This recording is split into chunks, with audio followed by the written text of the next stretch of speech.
Welcome to the Tech Egg. Don't get scrambled. Enjoy the video. You begin by verifying the essentials quickly. Confirm the laptop has recent OS updates and a stable internet connection. Once done, open Microsoft Word and sign in to your Microsoft account so licensing verifies automatically.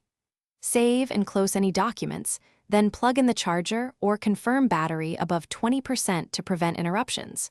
From Word's File menu, go straight to Account and look for Update options. This starts the only official path to update Word safely and reliably. You now run the update. In Account, select Update Options, then Update Now. That forces Office to check Microsoft servers and download the correct build. While it downloads, do not interrupt the installer. Allow it to request administrative permission and accept prompts so files replace cleanly. Once installation completes, restart Word and return to File right arrow Account to confirm the version number. If the update includes feature or security changes, Windows/Mac OS may prompt a system restart. Make sure you follow that to finalize installation.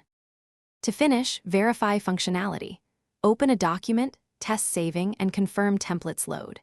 If the update failed or Word crashes, run the built-in Office repair. Control panel right arrow programs, right arrow Microsoft Office, right arrow change, right arrow quick repair, then online repair if needed.